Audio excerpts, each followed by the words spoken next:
बहुत बहुत धन्यवाद अध्यक्ष महोदय। सर्वप्रथम मैं सदन का और मेरे निर्वाचन क्षेत्र बदायूं की जनता का धन्यवाद दूंगा कि संसद में आज मुझे अपनी बात रखने का मौका दिया है। अध्यक्ष महोदय, जहां बजट की चर्चा में मुझे अपनी बात रखने का मौका दिया गया है, वहीं जब वित्त मंत्री जी बजट में अपना बजट पेश कर रही थी, उस समय पे बहुत बड़ी बड़ी बातें किसानों को लेकर कही गई, नौजवानों को लेकर कही गई, महिलाओं के लिए कही गई। लेकिन सच्चाई तो ये है कि जहां हमारा देश कृषि प्रधान देश है, 60% से ज़्यादा आबादी किसानी में आज है, वहीं जब सरकार किसानों की बात करती है तो हम सभी को और किसानों को भी याद आता है कि जब प्रधानमंत्री जी ने किसानों की 2014 में आय दुगनी करने की बात कही थी, आज हम कहां खड़े हैं।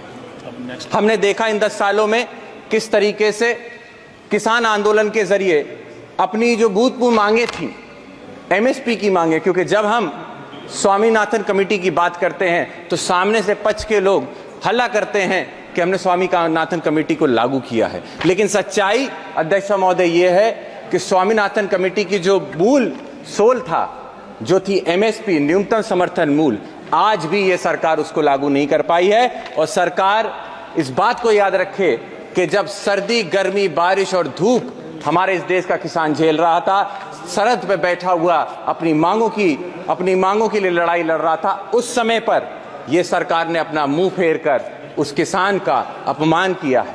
हमें याद रखना होगा कि 700 से ज्यादा किसानों ने जब अपनी जान का बलिदान दिया, उस समय पे ये मौजूदा सरकार ने उनके बलिदान को पहचानने से भी इनकार कर दिया था। याद रखना होगा कि आज भी इस प्रदेश, इस देश के किसी ना किसी कोने में कोई 800 वो परिवार हैं जिन्होंने अपने मुखिया को खोया है। उन बच्चों के बारे में सोचिए जिस किसान के बच्चों को पढ़ाने के लिए, शिक्षा के लिए वो मजदूरी करता था, खेत में अपनी मेहनत मजदूरी करता था। आज उस परिवार का भविष्य क्या है। मैं आपके माध्यम से अध्यक्ष महोदय पूछना चाहता हूं कि मेरे निर्वाचन क्षेत्र में बदायूं जिस क्षेत्र से आता हूं, वहां पे आज के समय पे सिंचाई को लेकर बहुत बड़ी समस्या है।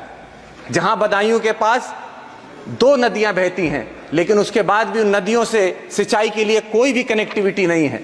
मैं आपके माध्यम से सरकार से अनुरोध करना चाहता हूं कि आने वाले समय में उन किसानों के लिए सिंचाई के लिए क्या हम लोगों ने प्रावधान किए हैं। अध्यक्षता महोदय, मैं आपके माध्यम से सरकार को बताना चाहता हूं कि इस समय मेरे लोकसभा क्षेत्र के अंदर सारे किसान ट्यूबवेल के ऊपर निर्भर हैं, और इस समय पे बिजली की यह स्थिति है कि गांव के अंदर 10-10, 15-15 दिन तक हम बिजली नहीं आपूर्ति दे पा रहे हैं।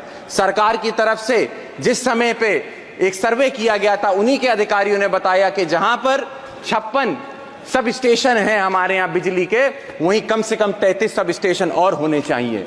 लेकिन उनकी रिपोर्ट पे जब सरकार ने निर्णय लिया तो उसको 33 सब स्टेशन को घटाकर मात्र 8 सब स्टेशन किए जाने की बात आ रही है। मैं आपके माध्यम से अध्यक्ष महोदय अनुरोध करना चाहता हूं कि किसान इस समय पीड़ित है, त्राहिमाम मचा हुआ है क्षेत्र के अंदर, इसीलिए बिजली की समस्या को शीघ्र ही देखा जाए और इन समस्याओं को समझा जाए। साथ ही साथ मैं अध्यक्ष महोदय, मैं आपके माध्यम से अनुरोध करना चाहता हूं सरकार से, सिर्फ उत्तर प्रदेश नहीं, कई प्रदेशों के अंदर किसानों के लिए सबसे बड़ी समस्या अगर कोई बनती जा रही तो आवारा पशुओं की बनती जा रही है।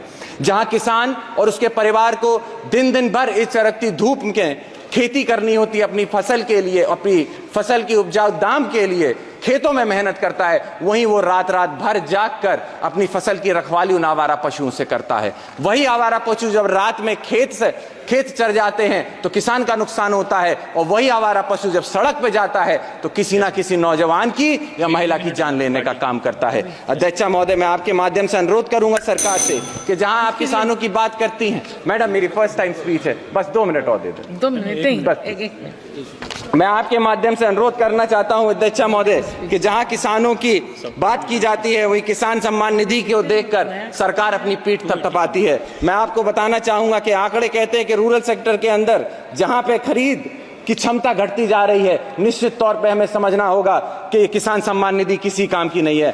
अध्यक्ष महोदय, मैं यूथ को, नौजवानों को नेतृत्व करता हूं, वहीं जहां देश में 35% नौजवान है जिसकी मूलभूत सुविधाएं एजुकेशन, और जॉब अपॉर्चुनिटीज हैं। आज सरकार कहीं भी जॉब देने में असमर्थ होती चली जा रही है। 80% से ज्यादा हमारे देश का नौजवान बेरोजगार घूम रहा है। मैं अध्यक्ष महोदय आपके माध्यम से अनुरोध करना चाहता हूं कि आने वाले समय में उन नौजवानों के रोजगार के लिए कुछ ना कुछ ये सरकार करने का काम करे। साथ ही में मैं आपसे अनुरोध करना चाहता हूं कि मुझ जैसे नौजवान, कई सारे नौजवान हैं जो यूनिवर्सिटियों से छात्र राजनीति से आगे बढ़ के इन सदनों का नेतृत्व करते हैं। वहीं आज उत्तर प्रदेश के अंदर छात्र राजनीति को खत्म करके कहीं ना कहीं नौजवानों को आगे आने से रोका जा रहा है।